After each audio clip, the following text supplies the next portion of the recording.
Welcome to the Money Over 50 podcast, brought to you by Dallas Davison and Michael Hogue from Money Over 50 Financial Advisors. This information is general in nature and does not take into account your objectives, financial situation, or needs. Therefore, you should consider whether the information is appropriate for you and your personal circumstances. If you require personal advice, please contact Money Over 50 Financial Advisors. Here are your hosts, Dallas Davison and Michael Hogue. Welcome to Money Over 50 with Dallas and Michael. Dallas, we're back inside the podcast booth, or for us, as we call it, the teepee, the podcast teepee, with the removalist blankets draped over an outdoor gazebo designed for... Just to really paint a word picture, the cockroaches, I think, have been into the blankets, and so there's little bits of black fluff that are dropping on us as we speak. So it's not the most professional looking setup, but I think the sound quality is all right. So we've got the sound quality a lot better than when we first started, of course. So it's one of those trial and error things, learning all the time. Yeah. And for those that don't know, we book out a week at a time and record quite a few podcasts in that week. So we're back. We're back in the. It's good to be back in the podcast teepee.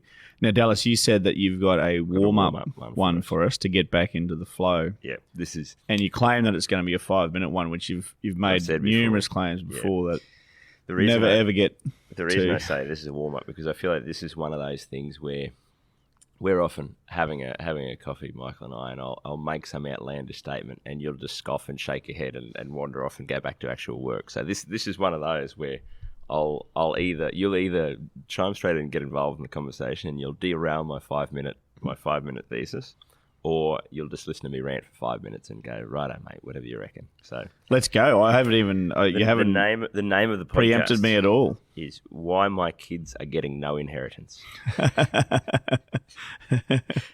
Now, I don't want this to be a debate. We've had a few debates already about. I've told you this, and you've debated with me. Well, that might be a bit unfair. Or what I actually wanted to do here is, I think that there are a lot of people who know whether they want their kids to inherit any money from them or not.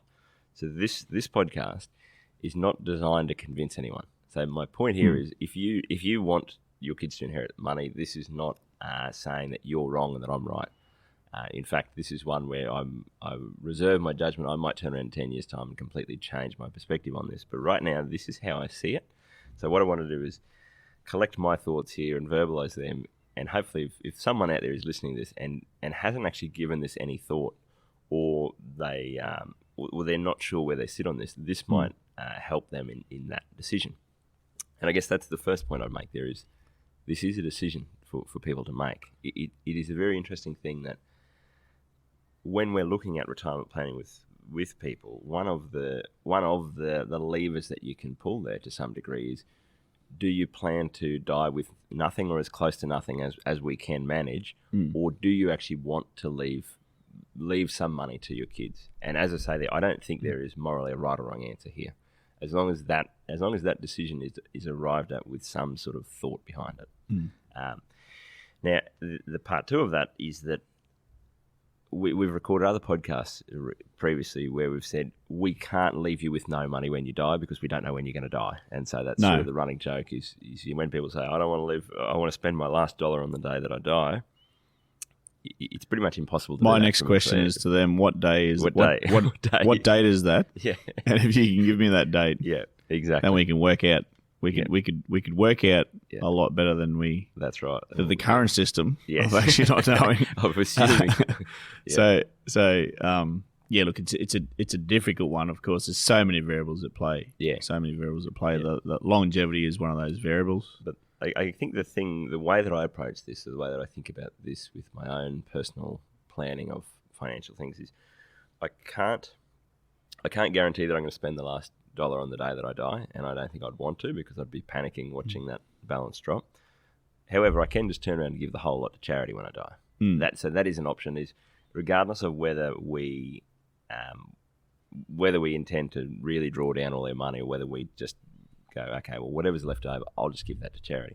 So that's the model that I think I'm going with at this stage. And this is my my logic behind that. So feel free to interrupt me where my logic gets fuzzy, Michael. So firstly, the point that I'd make here is this is the only way to give certainty to your kids of what they will actually get. And so if you think that your kids are going to get some money when you die, or your kids think that, there's actually no guarantee of that. All of our planning works around historical likelihoods of sequence of returns throughout retirement and inflation rates and all this. There's a lot of numbers that go into that planning. Now, the margin of safety that we build into our plan is to kind of go, okay, well, we need to make sure that you've got some money left over. You could easily have a sequence of your retirement where you chew up that margin of safety by spending down your capital in retirement, and you've had a successful retirement in that you've lived the lifestyle you've wanted. However, in order to live that lifestyle, you've spent all your money and you've died with close to nothing at that point in time.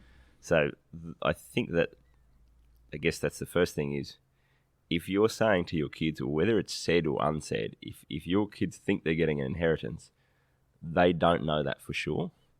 But if you say to your kids, you are getting nothing, then they do know that for sure. That is the only thing that gives them certainty around that. Now, part two of that is that I think that is probably the best mindset for kids to have as they approach adulthood, is that I'm getting nothing. I'm getting nothing from my parents when they die. And I just know that.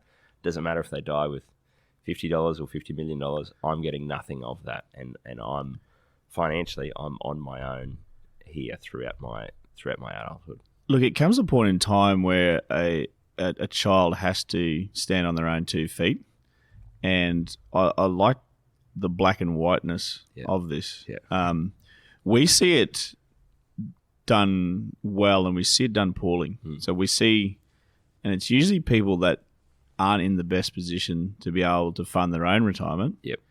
Couples that are in their mid-50s to early 60s, and they're helping out their children financially, and the children are 30 years of age or their late 20s, and they should be standing on their own 2 feet by that stage, and they're not. Yep. So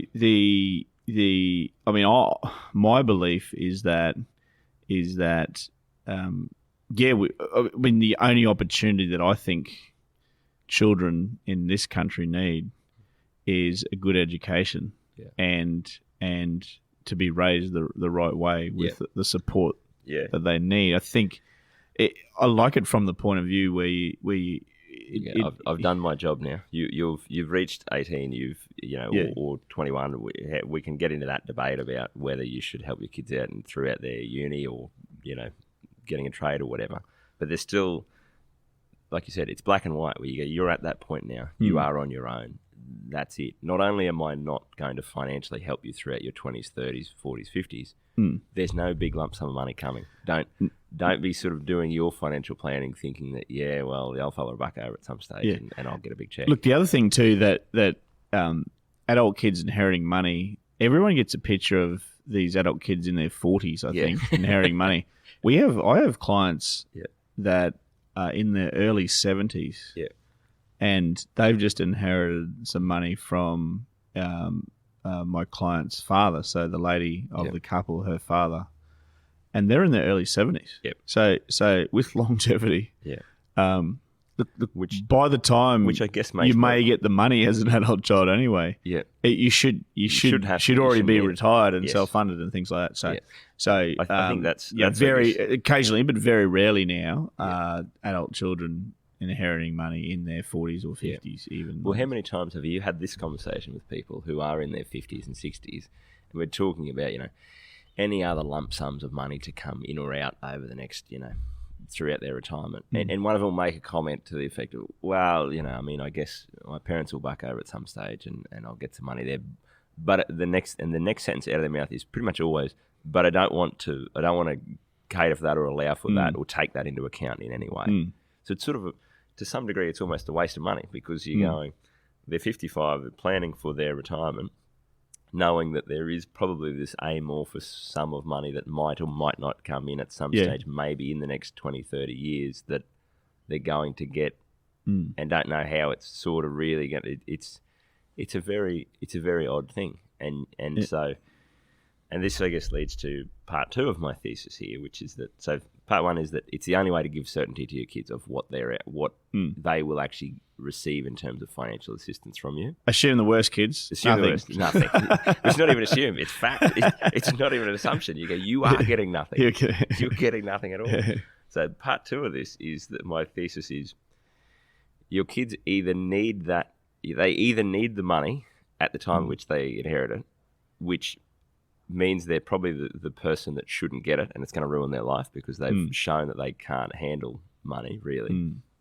Or they don't need the money, in which case it's just a lump sum with nothing sort of attached to it, which to some degree they either already at that point, like we said with our clients, where they have already got their life set up and funded their own life and they don't need the money at all, or they are that bit younger. And so they're striving and they're working towards something, and their life has this thesis or this narrative or this meaning to them.